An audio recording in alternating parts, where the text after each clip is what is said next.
बहुत समय पहले एक गांव में भोलाराम नाम का गरीब लेकिन चतुर किसान रहता था। उसी गांव का जमींदार जगन्नाथ बेहद कंजूस और लालची था और किसानों को सही भाव नहीं देता था। भोलाराम ने ठान लिया कि वह अपनी फसल जगन्नाथ को नहीं बेचेगा। उसने फसल शहर में बेचकर अच्छे मुर्गे खरीदे और एक शिकारी से 2 लोमड़ियां ले आया। एक लोमड़ी को उसने कमरे में बांध दिया और दूसरी को रस्सी से साथ रखकर गांव में घूमने लगा। जमींदार से भेंट हुई तो भोलाराम ने दिखावा किया कि यह मायावी लोमड़ी है जो कहने पर मुर्गियां चुरा लाती है। उसने रस्सी खोलकर लोमड़ी को मुर्गी लाने का आदेश दिया और लोमड़ी फुर्र से जंगल में भाग गई। जमींदार को शक हुआ तो भोलाराम बोला कि कल घर पर दावत में लोमड़ी का कमाल दिखेगा। अगले दिन भोलाराम ने चिकन बिरयानी और कई व्यंजन बनाकर जमींदार को खिलाया। पेट भर दावत के बाद जमींदार का लोमड़ी पर लालच बढ़ गया। भोलाराम ने मासूमियत का अभिनय करते हुए 1500 मुद्राओं में मायावी लोमड़ी बेच दी।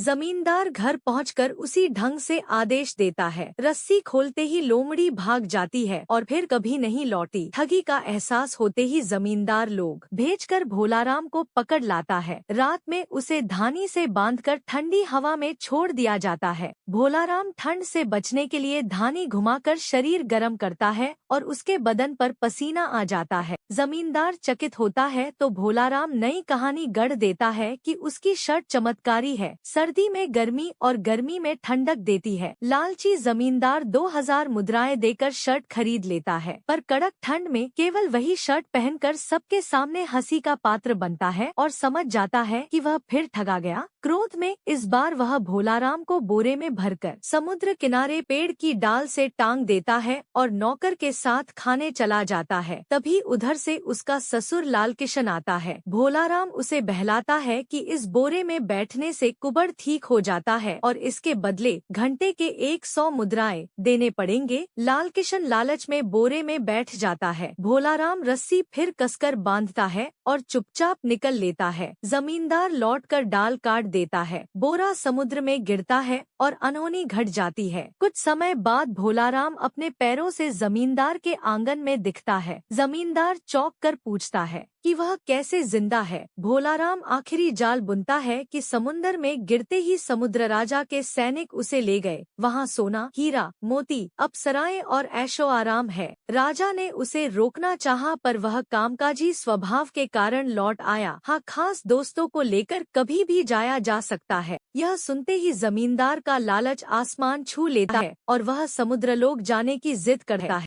अगले दिन भोलाराम 2 नावें तैयार करता है, एक लकड़ी की और एक मिट्टी की। वह जमींदार को मिट्टी की नाव में बिठा देता है और खुद लकड़ी की नाव में बैठकर कहता है कि चप्पू मारने की तेज आवाज से समुद्र के दूत आएंगे। उतावला जमींदार अपनी नाव पर और जोर से चप्पू पटकता है। मिट्टी की नाव चटककर टूट जाती है और वह समुद्र में डूब जाता है। उधर भोलाराम हंसते हुए सुरक्षित किनारे लौट आता है और यही सीख छोड़ जाता है कि लालच और अतिविश्वास मनुष्य को विनाश की ओर ले जाते हैं, जबकि सूझबूझ और धैर्य से कमजोर भी अन्याय पर विजय पा सकता है।